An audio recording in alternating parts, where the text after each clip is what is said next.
Okay start कर। Assalamu alaikum everyone. This is me, Batul Khiz. I'm your English teacher. Talking about myself, I'd like to tell you that I have cleared PMS English as well as CSS English, essay and comprehension both. And apart from that, I have also qualified nuclear pharmacist post in FPSC. And talking about the other exams that I have taken, uh, recently I just appeared for the chief officer post and I cleared that as well. So my result is pending. So that's a little bit introduction of education regarding me. And if you want to know anything about me and my qualification, you can definitely be connected with us through our classes. We're going to have a comprehensive session for the Renan and Martin, in which we're going to read all the Renan and Martin and all the specific parts which are important for you to appear for the PPSC and FPSC in one paper. So let's take a start without wasting our time. Okay. So the chapter that we're going to start today is adjectives. हमने adjective के बारे में पहले भी बात कर ली हुई है, ठीक है। ये कोई ऐसी नई चीज नहीं है जो हम डिस्कस कर रहे हैं। और आई थिंक मैंने बहुत कुछ बता दिया इसके बारे में। Adjective use as a noun ये भी हम कर चुके हैं, डिटेल में कर चुके हैं, ये हम कर चुके हैं सर। चलिए ठीक है। अब हमने करना है पोजीशन ऑफ एडजेक्टिव्स।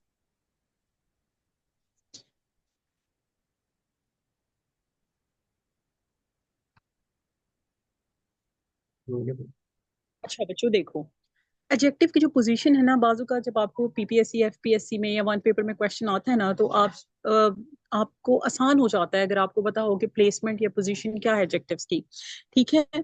तो इसको जब हम एट्रीब्यूटिवली यूज करते हैं ना, रूल नंबर 94 कह रहा है कि जब हम इसको एट्रीब्यूटिवली यूज करेंगे तो हम इसको नाउन से बिल्कुल पहले लगाएंगे, क्योंकि वो उसको क्वालिफाई कर रहा है, एट्रीब्यूट्स बयान कर रहा है। एडजेक्टिव क्वालिफाई करता है बेसिकली नाउन को, और जब वो एट्रीब्यूटिवली क्वालिफाई करे यानी कि उसकी क्वालिटीज बयान करेगा, तो उसकी खुसूसियात बयान करेगा, तो it is going to be placed exactly before noun, ठीक है। जैसे कि king Francis was a hearty king, ठीक है। यहाँ पे hearty is going to define the king, so that's why it is being placed immediately before king. और फिर नेक्स्ट देखें, where are you going my pretty maid with your rosy cheeks and golden hair. तो यहाँ पे pretty maid और golden hairs, तो so pretty और golden, made और हेयर को डिफाइन कर रहे हैं, इस वजह से ये एडजेक्टिव और इनकी प्लेसमेंट जो है वो बिल्कुल नाउन से पहले है। So maid is a noun and hair is a noun and pretty and golden is adjectives. फिर देखो नेक्स्ट है, ओ कैप्टन माय कैप्टन और fearful ट्रिप इज डन। देखो ट्रिप क्या है, trip is a common noun, so fearful is going to explain that trip, कि वो बहुत हॉरिफिक है, fearful है, टेररिज्म है, तो उसको हम प्लेस कर रहे हैं बिल्कुल ट्रिप से पहले एज एन एडजेक्टिव। फिर वो कहता है कि observe the difference in the meaning between. वो कहता है कि बाजुकात, this is not a general rule, बाजुकात क्या होता है कि सेंस जो होता है सेंटेंस का वो भी डिफाइन करा होता है कि प्लेसमेंट कहाँ पे होगी। जैसे कि अ ग्रेट नोबल्स मैन सन, ठीक है, इसमें नोबल मैन एक ग्रेट बंदा है और उसका सन है, ठीक है, उसका बेटा है। और दूसरे सेंटेंस में वो कहता है नोबल मैन ग्रेट सन। तो अब यहाँ पे ग्रेड जो है वो जब उसकी प्लेसमेंट हमने सन से पहले किया है, तो अब ये सन को डिफाइन करा है, ठीक है। तो अब ये भी देख लीजिएगा सेंस के एतबार से way you have to place the adjectives. अच्छा फिर वो कहता है रूल नंबर 95 में कि पोइट्री में आप जो होता है ना एडजेक्टिव्स को बाद में प्लेस करते हो नाउन के, क्योंकि पोइट्री में कुछ रूल्स जो होते हैं वो ऑफ हो जाते हैं, वो एज इट इज यूज नहीं होते। तो पोइट्री का एक रूल ये है कि आप जब भी बयान करोगे तो आप एडजेक्टिव को नाउन के बाद लिखोगे instead of placing that in front of your before noun, ठीक है। जैसे children dear was it years today, so dear क्या है, डियर एक एडजेक्टिव है जो उसकी क्वालिटी को चिल्ड्रन की बयान कर रहा है कि वो बड़े प्यारे हैं और उनको मोहब्बत से वो पुकार रहा है, लेकिन उसको प्लेस कर रहा है चिल्ड्रन के बाद। फिर कह रहा है O man with sisters dear, यहाँ पे भी सिस्टर्स के बाद प्लेस कर रहा है, तो ये एडजेक्टिव है, ठीक है। फिर 96 रूल नंबर में वो कहता है when several adjectives are attached to one noun they are sometimes placed after it for emphasis. वो कहता है कि जब आपने किसी चीज पे जोर देना होता है ना, एम्फेसिस देना होता है, तब भी आप पोजीशन ऑफ एडजेक्टिव को चेंज कर देते हो, तब भी आप उसको जो है वो बाद में कर देते हो या उसको अटैच कर देते हो एक नाउन के साथ। जैसे कि there dwelt a miller hale and bold. तो हेल किस कहते हैं, हेल का मतलब होता है हेल्दी, एंड बोल्डी भी कभी इसी सेंस में होता है, हेल एंड बोल्डी, ठीक है। तो वो अब ये कह रहे हैं hale and bold, sorry hale and bold healthy के सेंस में यूज होता है। तो अब वो जब ये कह रहा है कि जो मिलर है, जो बंदा जो मिल नहीं चलाता, मिल चलाता है ना, जो उसको मिलर कहते हैं, फैक्ट्री में जो मिल चलाता है, ठीक है, तो वो कहते हैं they developed a miller hale and bold. अब मिलर के बाद उसने यानी नाउन के बाद प्लेस किया हेल एंड बोल्ड को, हेल्दी को। तो इसका मतलब ये हुआ कि ये बाद में आया है और अब इसने एम्फेसिस किया है, इसने जोर दिया है फिक्रे में।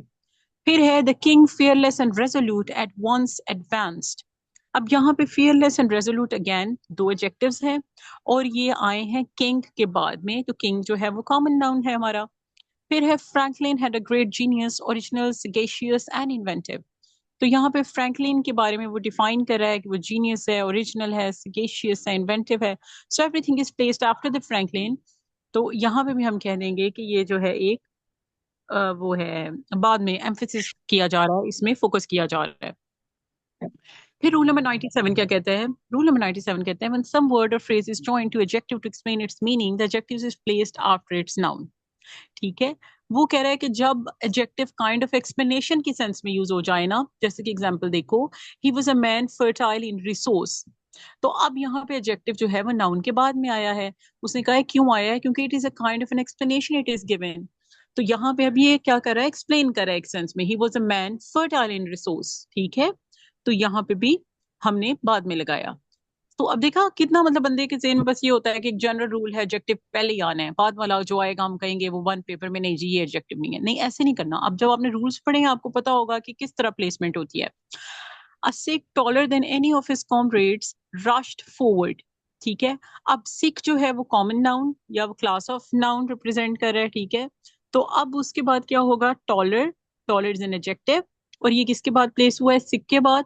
तो ये भी क्या है, बाद में आया है। ठीक है, in certain phrases adjectives always comes after noun. वो कहता है फिर और भी बहुत सारी फ्रेजेस हैं जिनके जिनमें एडजेक्टिव हमेशा बाद में ही आता है। वो कौन सी हैं? Year.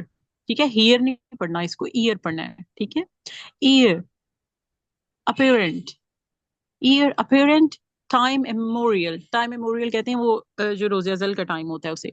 Lord Paramount, Paramount is an important, so Lord जो वो बहुत अहम लॉर्ड है उसको लॉर्ड पैरामाउंट। ठीक है, viceroy elect, letters patent, knight temporal, notary public, body politic, God almighty. अब देखो इन सब फिक्रों में एडजेक्टिव बाद में आया है। अल्लाह है तो गॉड है, उसको डिफाइन करा है अल्लाह को एलमाइटी की, उसकी खसूसियत है, उसकी क्वालिटी है कि वो एलमाइटी है। बॉय है तो वो पॉलिटिकल सा है, पॉलिटिक्स में इंटरेस्ट रहता है तो पॉलिटिक आ गया। ठीक है, इस तरह से करके नोटरी पब्लिक, इस तरह ये सारे जो फिक्रों में आप देख रहे हो एडजेक्टिव बाद में आया है। ठीक है, the correct use of some adjectives. अब देखो ये जल्दी जल्दी मैं आपको बताती हूँ, नीचे करें सर,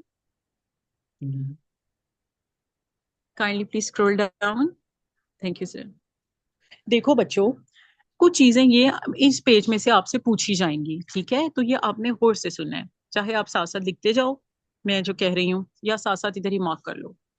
देखो, एडजेक्टिव का करेक्ट यूज ये होता है कि ये ना राइटिंग में काम आता है। अब ये जो रूल नंबर 99 है ना, बहुत सारे आप जब लिखते हो ना, एक पैसेज लिखते हो तो 9 का बेसिकली, सॉरी रूल नंबर 99 का ये रूल आपसे एक्सपेक्ट किया जाता है कि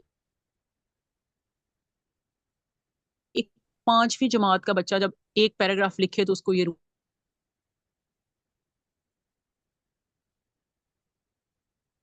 आते, पहले रूल अब आपने याद रखना है। वो क्या है? वो ये कहता है some is used normally in affirmative sentences, any in negative and interrogative sentences। वो कहता है कि जो आपने सम है ना वो हमेशा यूज करना है आपने जब आप कर रहे हो। ऑफ कोर्स सम जो है वो एडजेक्टिव है, वो डिग्री और क्वांटिटी को एक्सप्रेस कर रहा है, ये तो हम जानते हैं। लेकिन उसकी प्लेसमेंट क्या है कि सम हमेशा पॉजिटिव फिक्रों में आता है या स्टेटमेंट्स वाले फिक्रों में आता है। ठीक है, और जो एनी है वो नेगेटिव फिक्रों में आता है या क्वेश्चन जब आपने रेज करना होता है तब आता है। जैसे कि एग्जाम्पल नीचे देखो, से नीचे करें। जी।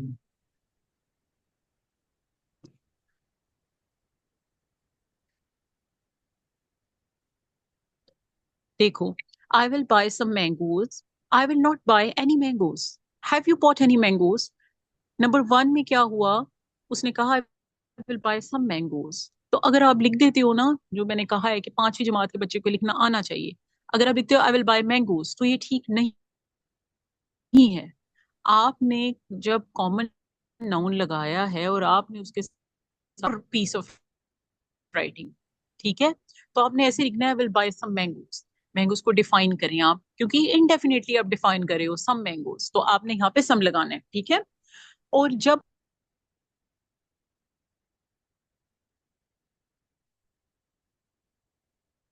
आपने have you bought any mangoes, तो यहाँ पे क्वेश्चन रेज किया, तो आपने यहाँ पे भी एनी लगा दिया। फिर वो कहता है कि एनी का एक और भी रूल है, वो ये है कि जो कंडीशनल सेंटेंस इफ से शुरू हो वहां पे भी आपने सम नहीं लगाना बल्कि एनी लगाना है। If you need any help I will help you. अब आप ये नहीं कह सकते if you need some money या if you need some help I will help you, no no, you have to use any in those sentences in which you're going to raise a condition. All right, all those sentences that are going to be starting from the word if, you have to put any in those sentences. Is it clear? You have to type, no slide is there on the screen. Ma'am एक जी minute, ma'am एक minute, कह रहे slide show okay, नहीं हो रही। किसको slide show नहीं हो रही बताएं। हो रही है। जी जी बताएं। ओके, वैसे हाँ, मुझे हो रही है, किसी और बच्चों से भी पूछें, जी जी। अदरवाइज रीजॉइन करें। जी जी बताएं, किसको शो नहीं हो रही स्लाइड बताएं। सर हो रही है मैम, ये मैसेज पे बता दें सारे, कह रहे शो हो रही है। आप सर हो रही है। नाइला बच्चे, आप ना एक दफा ज्वाइन करो, आप एक दफा लीव करके मीटिंग ज्वाइन करो, मे बी सही हो जाए। हम्म, हम्म, ओके हो रही है, सारे कह रहे हैं। आगे बढ़े। चलें ठीक है, ओके। अच्छा, यहाँ पे आपने जब इफ वाला भी समझ आ गया, उसकी एग्जाम्पल देख ले नीचे, if you need any money, ये हो गया, ठीक है। उसके बाद वो कहता है कि जब आप एक ऑफर या रिक्वेस्ट करते हो, देखो किसी से कोई चीज मांग लेना वैसे ही पॉजिटिव नोट पे आ जाता है, वैसे ही अफर्मेटिव और पॉजिटिव सेंस में आ जाता है। आप उस वक्त नेगेटिव तो नहीं होते when you gonna ask something from somebody. आप कैसे नेगेटिव हो सकते हो ना, आप तो मांग रहे हो, मांगने वाला तो पैसे ही आजिजी में होता है। तो वहां पे भी वो कहता है कि आप सम यूज करोगे, ठीक है। जैसे will you have some ice creams, ये एक रिक्वेस्ट है, ये ऑफर है, ठीक है। Could you lend me some money, तो मुझे कुछ जो है वो पैसे दे सकते हो, उधार मांग रहे हो, तो रिक्वेस्ट है, इसमें भी आप सम यूज करोगे। अच्छा, वो कहता है कि अगर वो क्वेश्चन, वो वाले सेंटेंसेस जो कि जो एक्सपेक्टेशन है उसके तहत ही मतलब आंसर यस में है, यानी आपको चीज मांग रही हो और आपको पता है कि मेरी एक्सपेक्टेशन के तहत ही जवाब आएगा, इसका जवाब यस में ही आएगा, जहां पे आपको सर्टेनिटी है कि उसके आंसर क्या होगा in response to my question, तो वहां पे भी आप सम यूज कर सकते हो। Did you buy some clothes, तो इससे मैं एक्सपेक्ट करूंगी कि किसी बच्चे ने अगर ये फिक्रा लिखा है तो इसका मतलब ये है कि yes, I expect you did bye, ठीक है। तो यहाँ पर आंसर जो है वो पहले ही पता हो कि वो पॉजिटिव सेंस में आ रहा है, तो वहां पे भी सम यूज कर सकते हो क्वेश्चंस के फिक्रों में। अब देखो ईच एंड एवरी, ये बड़ी मजे का डिफरेंस है ईच एंड एवरी का।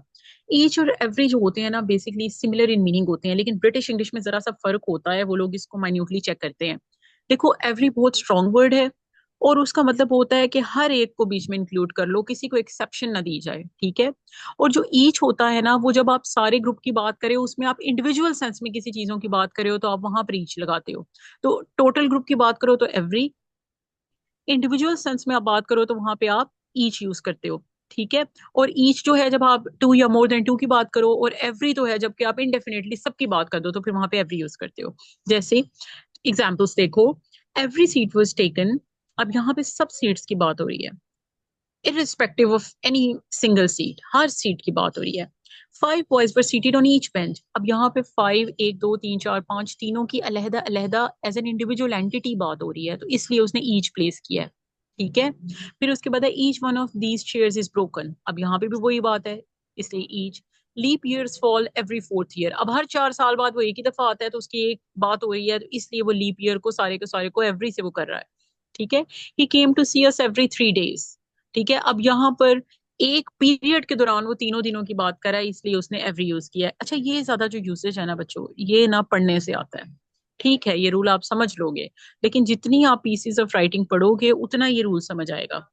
फिर है it retained every day during my holidays, अब इसमें भी सारे हफ्ते में सारे डेज की बात हो रही है, तो उसने एवरी डे यूज किया है। It was away 10 days and it rained each day, अब यहाँ पर हर दिन की बात हो रही है, कि तमाम दिनों में हर हर दिन की बात हो रही है, इसलिए ईच डे यूज किया।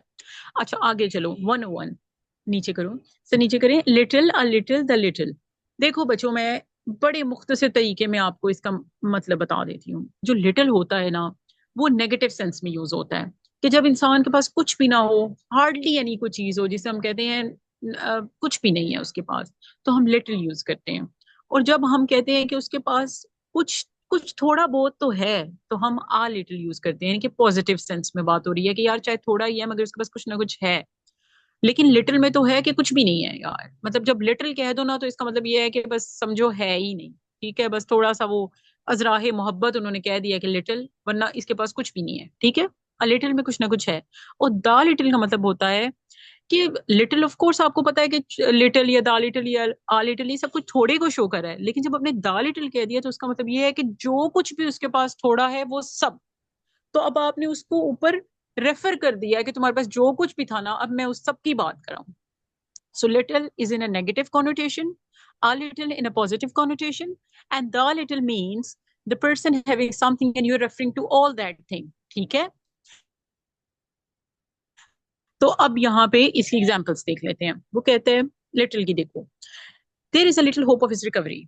एक मिनट में ब्राइटनेस थोड़ी होकर, अच्छा, लिटिल, वो कहता है there is a little hope of his recovery. इसका मतलब ये है कि यार बेचारे ने बस मर जाना है, अब यही कहूंगी अफसोस के साथ कि कोई उसकी रिकवरी नहीं हो सकती, कोई चांसेस नहीं है कि वो रिकवर करे। ठीक है, he showed little concern for his Neiphiu. इसका मतलब ये है कि उसे अपने नेफ्यू से कोई मतलब उसको सरोकार नहीं है। ठीक है, he has little influence with his old followers. तो उसका अब अपने पुराने फॉलोअर्स पे एक तरह से कोई इन्फ्लुएंस नहीं है। ठीक है, आगे बाकी भी पढ़ लीजिएगा। तो आगे चलें, आ little, there is a little hope of his recovery. इसका मतलब ये है कि उसकी वो रिकवर हो जाएगा, वो बंदा सेहतयाब होगा। A little tact would have saved the situation. इसका मतलब ये है कि अगर थोड़ा सा आप टेसिड तरीके से थोड़ा टेक्टली आप मूव करो तो सिचुएशन बेहतर हो सकती है। इसका मतलब होप है। ठीक है, a little knowledge is a dangerous thing. तो जो थोड़ा सा जो नॉलेज होता है, इसका मतलब होता जरूर है लेकिन जो बहुत थोड़ा होता है वो डेंजरस होता है। ठीक है, अब द लिटिल में देखो, the little information he had was not quite reliable. कहता है कि जो उसके पास लिटिल इंफॉर्मेशन है वो रिलायबल नहीं है, यानी कि वो सारी की सारी इंफॉर्मेशन जो मुख्तसर से उसके पास मौजूद है वो रिलायबल नहीं है। फिर है the little knowledge of carpentry that he possessed stood him in great state. ठीक है, यहाँ पे भी उसका वो जो कारपेंट्री का मुख्तसर सा मगर मुकम्मल तौर पे जो उसके पास नॉलेज है ना, वो जो है वो बेहतर है, गुड स्टेट में है। ठीक है, फिर अब समझ आ गई, समझ आ गई तो ओके लिखो। चलें जी सर, स्क्रॉल डाउन करें।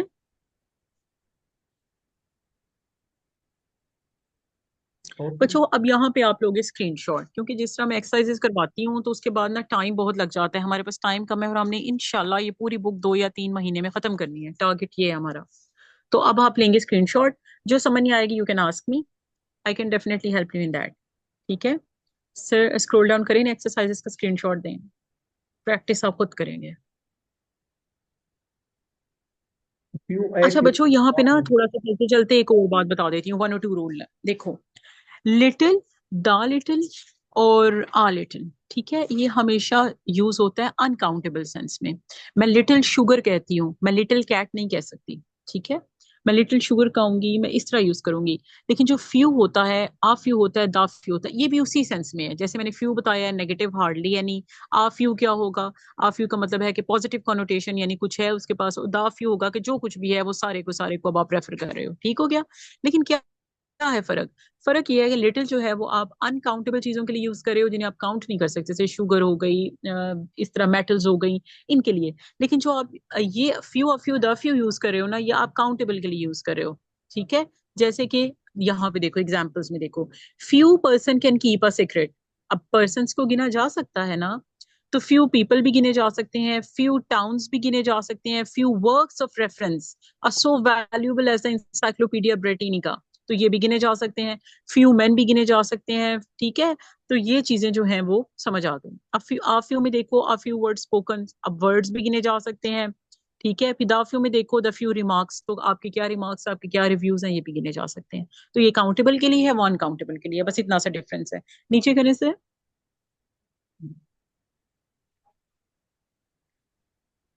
काइंडली स्क्रॉल डाउन से। ये एक्सरसाइज करेंगे। चलो जी, बस सर 1 मिनट से ऊपर करें ना, इनको इनको लेने दें स्क्रीनशॉट। हाँ बच्चों चलो स्क्रीनशॉट लो, ये प्रैक्टिस खुद करो, जो समझ ना आए वो कल डिस्कस करेंगे। स्क्रीनशॉट ले लें। चलें सर, नीचे करते हैं।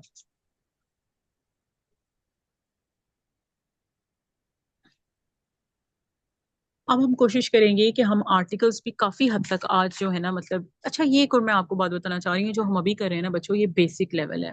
अगर आप कहो हमने एडजेक्टिव इस बुक्स की पहले पोर्शन से पढ़ लिया और ये कंप्लीट हो गया है, तो इट इज टोटली रॉन्ग। ठीक है, एडजेक्टिव्स के एडवांस रूल्स होते हैं, वो हम करेंगे जब हम एक दफा बेसिक कर लेंगे। ठीक है, तो हम ये बेसिक करेंगे, फिर इंशाल्लाह जब हमारा ये कंप्लीट होगा फिर वो हम एडवांस रूल्स करेंगे, वो आपको सीएसएस और पीएमएस में भी हेल्प करेंगे। ये तो चलो वन पेपर के लिए ठीक है।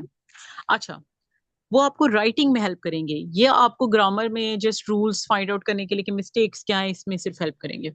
अच्छा, आर्टिकल्स पढ़ें बच्चों। देखो, सिंपल सी बात है, ए एंड दी या ए एंड दा, ये आर्टिकल्स हैं और ये हमेशा नाउन से पहले आते हैं। ठीक है, ये बात तो आपने रट लेनी है कि आर्टिकल्स हैं और नाउन से पहले आते हैं। अब फर्क क्या है? फर्क ये है कि ए और एन जो है वो इनडेफिनेट आर्टिकल है। इनडेफिनेट आर्टिकल का मतलब ये होता है कि वो स्पेसिफाई नहीं कर रहा। ठीक है, वो स्पेसिफिक नहीं हो रहा किसी भी चीज के बारे में। It can be any one. ठीक है, वो मैं आगे एग्जांपल से बताऊंगी। जैसे कि अगर मैं कहूँ अ डॉक्टर, अ लॉयर, तो डॉक्टर या फार्मासिस्ट, ये लोग कोई भी हो सकते हैं ना। मैंने नाम तो नहीं ना लिया कि फलाना डॉक्टर, डॉक्टर ये, डॉक्टर काजिम, डॉक्टर ये वो, इस तरह तो नहीं ना मैंने कहा। तो अगर मैं ऐसे स्पेसिफिक या लेक्चरर जो है सर उस्मान, इस तरह मैं नाम नहीं लिया, मैंने जस्ट कह दिया आ डॉक्टर, तो आप समझ जाएंगे कि क्या मतलब है। ये इनडेफिनेट है। ठीक हो गया। और डेफिनेट आर्टिकल क्या होता है? डेफिनेट आर्टिकल ये होता है कि आप पर्टिकुलरली उस बंदे या चीज के बारे में रेफर कर देते हो। जैसे कि जब आप डेफिनेट आर्टिकल यूज करते हो जो कि दा है, और इनडेफिनेट आर्टिकल जो कि ए और एन है। अब ये आपको बात याद रहनी चाहिए कि जहां पर आप कहोगे, जैसे कि एग्जाम्पल पढ़ो, ही saw the डॉक्टर। अब ये भी मैं कह सकती हूँ ही saw a डॉक्टर, ये भी कह सकती हूँ ही saw the डॉक्टर। जब मैंने कहा ही saw a डॉक्टर, तो वो कोई भी हो सकता है, लेकिन द डॉक्टर का मतलब ये है कि कोई पर्टिकुलर डॉक्टर है। और जब ये आप राइटिंग लिख रहे होगे ना, तो उससे पहले आपने यकीनी तौर पे पैसेज में कोई डॉक्टर की बात की होगी, और उसके बाद आपने सेकंड सेंटेंस में द डॉक्टर यूज किया, क्योंकि आप एक दफा उस डॉक्टर के कवायफ बता चुके हो कि वो कौन सा डॉक्टर है, या उसका नाम ले चुके हो। फिर वो बुक कहती है कि इनडेफिनिट आर्टिकल जो है ना, वो हमेशा बच्चों याद रखो सिंगुलर काउंटेबल नाउन के साथ आता है। जैसे कि a book, an orange, a girl. ठीक है, अब मैं ए और एन का बाद में आपको डिफरेंस बताती हूँ, पहले आप ये बात समझें कि इनडेफिनेट आर्टिकल हमेशा सिंगल काउंटेबल नाउन्स के साथ आएगा, प्लूरल के साथ नहीं आएगा, और अनकाउंटेबल नाउन के साथ भी नहीं आएगा। ठीक है, और जो आगे चल रहे हैं हम, जो कि दा है, जो कि मैंने बताया आपको डेफिनेट आर्टिकल है, ये हमेशा हमेशा तीन चीजों के साथ आ सकता है। सिंगुलर काउंटेबल नाउन्स के साथ भी,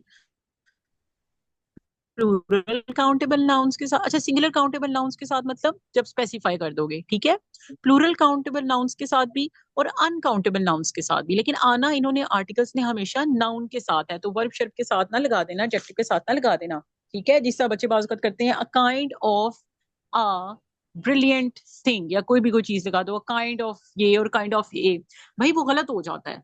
आपने हमेशा आ काइंड ऑफ, एक फ्रेज है, उसको ऐसे ही रखना होता है। ठीक है, ये मैं आगे जाके बताती हूँ आपको। आगे चलें। तो चॉइस बिटवीन ए, अच्छा ये यहाँ पे वो क्या कहता है ए और एन के बारे में, 107 रूल नंबर पे वो ये कहता है कि देखो बच्चों, अंग्रेजी में ना सुनने का समात का बड़ा गहरा ताल्लुक है, सिर्फ लिखने का ताल्लुक नहीं है। रूल ये कहता है कि जो भी वर्ड्स कॉन्सोनेंट हैं, ठीक है, आपको वॉवल्स का पता है, 5 वॉवल्स हैं इंग्लिश में, A I E O U, A I E O U, ये सारे वाउल्स हैं। और इनकी एक साउंड है स्पेसिफिक, ए से, आई से, ई से, ओ से, यू से। वो कहता है कि वाउल साउंड के जितने भी वर्ड्स हैं, गौर से सुने मेरी बात, वाउल साउंड के जितने भी वर्ड हैं, उनके साथ आपने एन यूज करना है। ठीक है, और जो कि वाउल साउंड नहीं है, उनके साथ, उनको कॉन्सोनेंट कहते हैं अंग्रेजी में। ठीक है, 26 अल्फाबेट में से वो कॉन्सोनेंट्स होते हैं, बाकी के 5 को निकाल के, वो उनके साथ आपने ए यूज करना है। अब याद रखिए, वो कहता ये है साउंड के। ये ना करिएगा कि ए से शुरू होता है इसके साथ मैं ये लगाऊंगा, एन लगाऊंगा, ये जो है ए से शुरू होता है मैं इसके साथ आ लगाऊंगा, नहीं। आपको पढ़ना आना चाहिए। जैसे कि मैं एक एग्जांपल देती हूँ, एन ईयर, लास्ट देखें, लास्ट एग्जांपल देखें इधर, sorry, A N 107 rule number की लास्ट एग्जांपल देखें, एन ईयर। ठीक है, अब हियर ना पढ़िएगा, हियर पढ़ेंगे अब मतलब आपके जहन में शायद क्लियर हो कि वारिस की वुरसा की बात हो रही है। लेकिन जब आप हियर पढ़ेंगे तो आप कॉन्सोनेंट गलत लगाएंगे। जब आप ईयर पढ़ेंगे तो आपको पता होगा जी कि साउंड वोवल की दे रहा है, ई की दे रहा है, तो मैंने यहाँ पर एन लगाना है। ठीक है, एक और एग्जांपल देती हूँ कि कहाँ पे बच्चे गलत होते हैं। देखो बच्चों, ऑनेस्ट, ऑनेस्टी, ईयर, ये सब वर्ड्स वो हैं जो कि जब प्रोनाउंस होते हैं तो वो और बोला जाता है, हॉर नहीं बोला जाता, ऑनेस्ट बोला जाता है, हॉनेस्ट नहीं बोला जाता। तो वो क्या करेगा, वो आपका वावल साउंड देगा और उसकी वजह से आप एन लगाओगे। ठीक हो गया। अब कॉन्सोनेंट साउंड क्या है? देखो यार, जब आप प्रोनाउंस करते हो अ यू, ठीक है, a U, a unicorn, a useful article. अब अ यू क्या है? ई डब्ल्यू ई को ईव नहीं पढ़ना, ठीक है, ये फीमेल शीप को कहते हैं, ये अ यू कहते हैं हम अंग्रेजी में। तो जब हम यू पढ़ेंगे तो हमें पता है वाई की साउंड आई है। जब वाई की साउंड आई है तो वो कॉन्सोनेंट हो गया है। ठीक है, तो ये अब आपको थोड़ा सा सुनने की भी इंटरेस्ट होना चाहिए अंग्रेजी, फिर समझ आता है कि इधर ए आएगा कि एन आएगा। ठीक है, बाकी एग्जाम्पल्स हैं, आप देख लें। ठीक है, उसके बाद आगे चलते हैं। इसी तरह यूनिवर्सिटी है, इसी तरह यूनियन है, ये कुछ इंपॉर्टेंट चीजें हैं, ये भी वाई की साउंड देते हैं, यू की साउंड दे रहे हैं, यू की। University, you. तो यू को लिखो कैसे प्रोनाउंस होता है? वाई डब्ल्यू इज यू या वाई यू इज यू। तो जब यूनिवर्सिटी और ये वो, इसके साथ भी आप लगाओगे ए। ठीक हो गया। आगे चलें। इसी तरह वो कहता है कि कुछ वर्ड्स हैं जैसे 1 रुपी नोट। ठीक है, अब 1 रुपी में ओ को नहीं देखना कि यार ये ओ है। वन प्रोनाउंस करो तो डब्ल्यू की साउंड आती है, लिखो ना वन। सिर्फ आवाज के तहत लिखो तो क्या स्पेलिंग बनते हैं? VUHN। अंग्रेजी में ना एक और फर्क बताती हूँ कि जो अमेरिकन है ना वो एच को एच प्रोनाउंस करते हैं, जो ब्रिटिश है वो एच को एच एच प्रोनाउंस करते हैं। ठीक है, तो मैंने ये भी नहीं आपको बताया, खैर मैंने ब्रिटिश फर्म में काम भी किया हुआ है 1 साल पूरा। तो आई नो कि ब्रिटिश एक्सेंट वो किस तरह से बोलते हैं। तो वो हेच प्रोनाउंस करते हैं, WUHN। ठीक है, तो वन इस तरह प्रोनाउंस होगा, तो जब इस तरह प्रोनाउंस होगा तो ऑब्वियस सी बात है डब्ल्यू की साउंड आ रही है, तो वहां पे हम क्या लगाएंगे? ए लगाएंगे। फिर वो कहता है कि जब कुछ नेटिव स्पीकर्स हैं वो ए और एन को जो है ना वो एन को यूज कर देते हैं एच के साथ भी। ठीक है, और वो कहते हैं कि वजह ये है कि पहला सेलेबल जो है ना उसके ऊपर फोकस नहीं आया। जैसे कि देखो, एन होटल, अब एन होटल, अब जो वो बोलते हैं ना होटल, तो वो बात एज को हटा देते हैं। ठीक है, तो वो कहते हैं कि यार इस सेंस में हम एन भी यूज कर सकते हैं क्योंकि हमने ज्यादा साउंड जो है ना फोकस किया है ओ पे। तो जब ओ पे फोकस किया है तो वो वॉवल्स है। ठीक है, फिर इसी तरह एन हिस्टोरिकल प्लेस और एन हिस्टोरिकल नोवेल।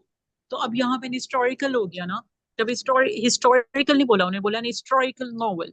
ठीक है, तो जब हिस्टोरिकल बोल दिया तो वहां पर भी एन आएगा। ठीक हो क्या? अब देखो आगे चलते हैं रूल नंबर 110 पे, नीचे कहने से।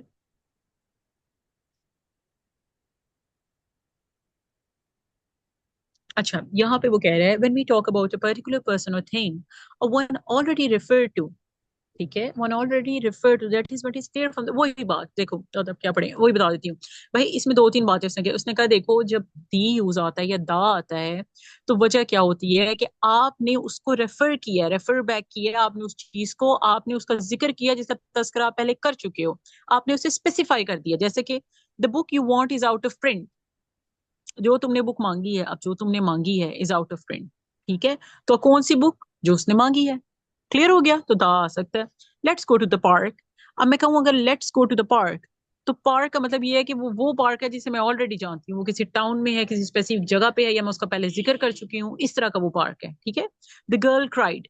अब गर्ल से मुराद क्या है? गर्ल से मुराद ये है कि या तो मैं उस गर्ल के मतलब पहले बात कर रही हूँ, या मैं और कम्युनिकेट करने वाला बंदा जानता है कि हम किसके बारे में बात कर रहे हैं। ठीक है, तो वही रेफर की बात। फिर कहता है मैंने singular noun is meant to represent a whole class. वो कहता है बाजू का दा ऐसे भी यूज होता है कि होता तो एक सिंगुलर कॉमन नाउन है, लेकिन वो क्या करता है कि वो अपनी क्लास को रिप्रेजेंट करने लग जाता है। ठीक है, जैसे कि मैन है वो अपनी क्लास को रिप्रेजेंट कर दे, काउ है वो अपनी क्लास को रिप्रेजेंट कर दे, तो द काउ आएगा, द हॉर्स आएगा, द कैट आएगा, द रोज आएगा, क्योंकि you gonna talk about the whole class of the roses, not just the one rose. ठीक है, इस तरह the two nouns man and woman can be used in general sense without either article। अब यहाँ पे वो क्या कह रहा है? वो कहता है कि अगर आपने मैन और वुमेन की जनरल सेंस में बात की है, वो और बात है कि आगे जाके रूल थोड़ा नलीफाई भी हो जाता है, आप मान लेते हैं अंग्रेज, लेकिन चलो फिर भी इस रूल में वो ये कह रहा है कि जनरल सेंस में मैन जो है उसके साथ आप कोई आर्टिकल यूज नहीं करते। जैसे कि man is the only animal that uses fire, woman is the man's maid. तो मैन और वुमेन के साथ आप जनरल सेंस में बात कर रहे हो, आदमी और औरत की कॉमन सेंस में तो आप नहीं यूज कर रहे हो। लेकिन वो कहता है कि प्रेजेंट डे इंग्लिश में मोर यूजुअल हो गया है कि वो ए भी लगा देते हैं, मैन के साथ भी वुमेन के साथ भी ए लगा देते हैं। फिर वो कहता है देखो यार, हमेशा याद रखना बिफोर कि कुछ प्रॉपर नाउन। अच्छा, ये जो आप रूल बताने लगे ना बच्चों, ये भी लिखिए। जब आपने लिखाई करनी है ना, आपने ये रूल गलत किया ना, तो वहां पे फिर दोबारा जो है ना वो आपका पेपर कटता है। ये छोटी छोटी चीजें होती हैं जो CSS और PMS में चेक होती हैं। देखो बच्चों, वो कहता है कि कुछ जो है से नीचे करें, बड़ा इंपॉर्टेंट रूल बताने लगी हूँ इन्हें मैं, बड़ा बच्चों वाला, 5वीं जमात वाला, बड़ा important.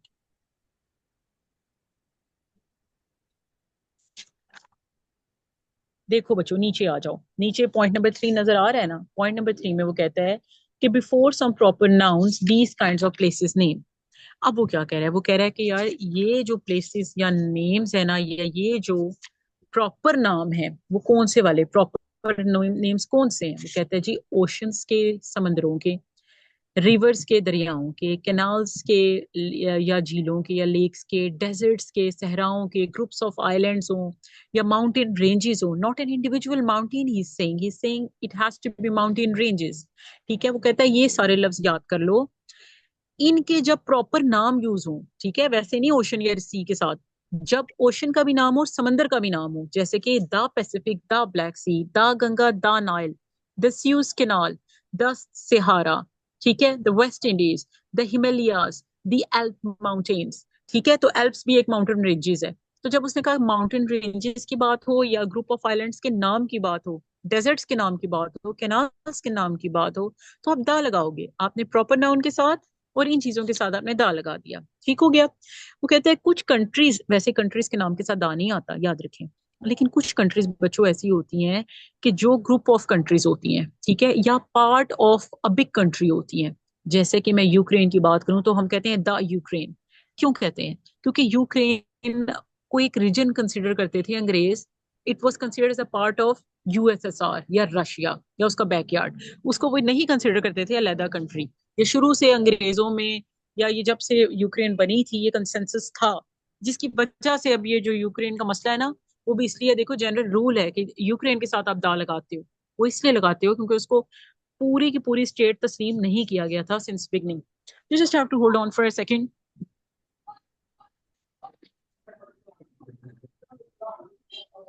Sir Usman, I will be. जी जी बता। जी जी मैम बता।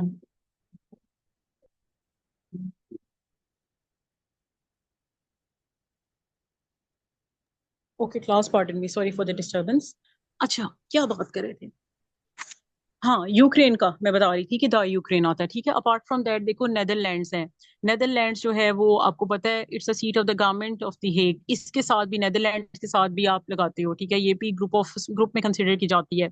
फिर रिपब्लिक है या किंगडम है, यार देखो जहां पे भी रिपब्लिक आ जाए, आप जानते हो रिपब्लिक का मतलब ही होता है दो से तीन ज्यादा ममालिक मिलकर रिपब्लिक बनाते हैं।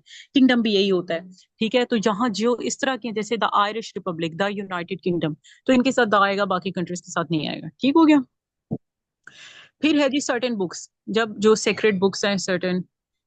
यार यूक्रेन एक कंट्री है, मैं आपको अंग्रेजी की बात बता रही हूँ, मैं नहीं कह रही कि यूक्रेन एक कंट्री नहीं है, लेकिन यूक्रेन वाज नॉट, जब बना था ना यूक्रेन, जब ये कंसेंसस हुआ था इनका अंग्रेजों का आपस में रशिया के साथ, तो वो इस बात पे उन्होंने तस्लीम किया था कि हम यूक्रेन को रशिया का ही पार्ट कंसिडर करेंगे। या आप पढ़िएगा ना थोड़ा IR का, ये जो उन्होंने साइन किया था, ठीक है, तो जो उनका ट्रीटी हुआ था, उन्होंने ये बात तस्लीम की थी। और इसी वजह से अंग्रेजी का रूल ये है कि आप यूक्रेन को कंसिडर करते हो part of USSR, previous USSR and now this Russia, अंग्रेजी में।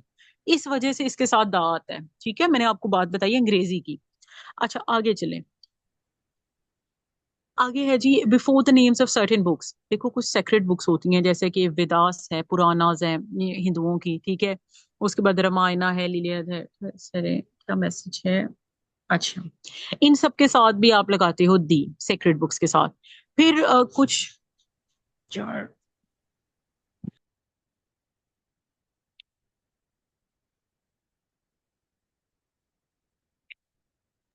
पापा मेरी क्लास है, just hold on for a moment. हाँ जी।